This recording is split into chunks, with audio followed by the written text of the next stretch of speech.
Hello everyone, this is Anubrati Devna, the trainee under Lexis & Company for the month of July. So as you have already watched the title below, what this video is all gonna be about, so let's get started. Talking about the introduction part, section 74 claims, talks about claims and damages. So Indian law doesn't distinguish between a liquidated penalty and damages. The awarded compensation cannot exceed the amount specified in the contract. Under Section 74 of the Indian Contract Act 1872, the court will not allow more if the parties fix the damage. It can, however, award a smaller amount depending on the case. The suffering party therefore receives reasonable compensation but not penalty. Now that's what difference between compensation and penalty is. Compensation is when you have already registered for an amount that you will get after a certain amount of loss. And penalty is when you haven't registered but you want the claim, or you want the money back, or you want anything that has got lost with the equivalent portion, propositions or ratio of the loss. Now section 74 talks about claims and damages, what you have already claimed in Indian Contract Act and the damages of it. Now, and exceptions to section 74. So what is the exception in section 74 means what are the claims and damages according to Indian Contract Act's exceptions. There is an exception to section 74 which states that if a party concludes a contract if the state or central government to carry out an act in the interest of the general public, a breach of such contract then makes the party reasonable for paying the entire amount specified in the contract. So if the contract has been breached out, then what is the amount they need to get? So there is a certain amount that needs to get if the contract is breached, and there may be entire amount. They can be specified with the entire amount or the proposition of the amount. Scope of section 74 of the Indian Contract Act 1872. In Fateha Chand versus Bal Krishnan Das, while talking about the scope of section 74, the court stated that it deals with damages divided into two classes of cases.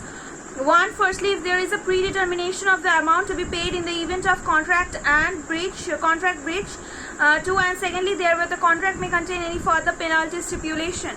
So, in a very important case under section 74, the name of the case is Fateha Chand versus Bal Krishnan Das, where it was stated that where there was two judgments by the Supreme Court stating that there are two classes of differentiations in the section 74. One which talks about firstly what you have asked for the in the contract for the compensation, and it will be claimed. And if such breach of contract happens, then what amount should be paid? It's up to the Supreme Court. And number two is, and secondly, when the contract may contain any further penalty stipulation. Now let's come to section 75 of the Indian Contract Act 1872, which talks about under this section, if a party rightfully resigns a contract, it may claim compensation for any loss or damages caused by non-performance. So section 75 is basically a positive way of looking at the Indian Contract Act. It's very simple that when you claim for something, you should have put a amount to that. You should have claimed for that in a contract, or obviously contract, not agreement.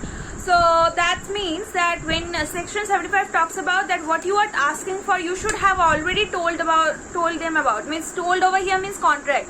We are talking about contract. So quantum of liquidated damages. With regard to the amount of liquidated damages, the Supreme Court of India held that if the court could not access the compensation, the sum named by the parties may be considered as a measure of reasonable compensation if it is considered to be a genuine pre-estimate, although not if the sum named in the nature of the penalty.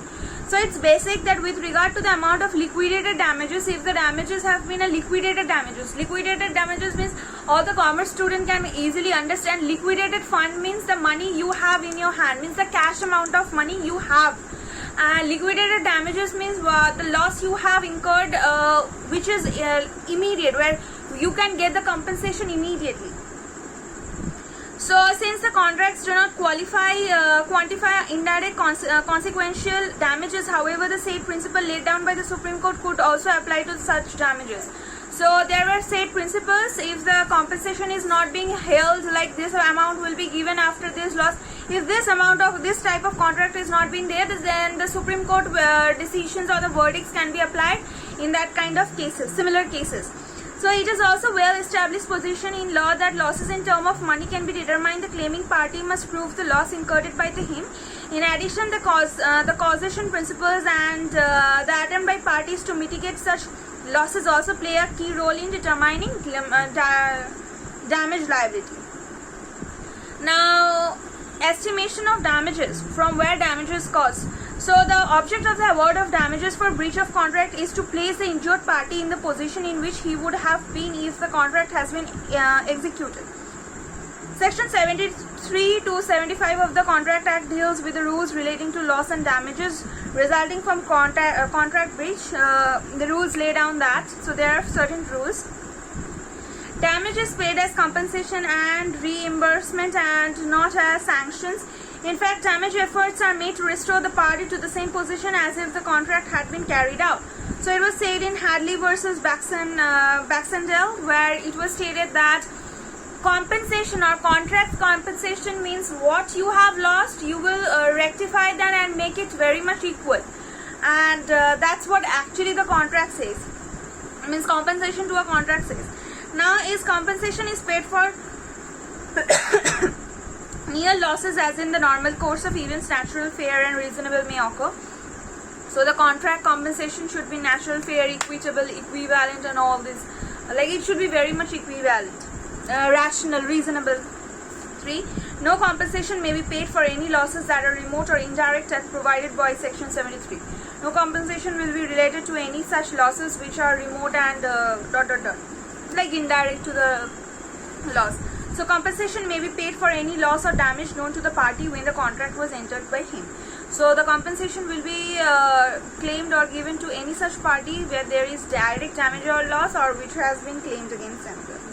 5. No consideration is given to the subsequent circumstances leading to an increase or decrease in the amount of damage. So there is no subsequent circumstances leading to increase and decrease of compensation, decrease in the amount of damage. So a damage claim must be fair and reasonable. So obviously a damage claim, the claim you are getting, so it will be fair and reasonable. Thank you. Hope you like the video.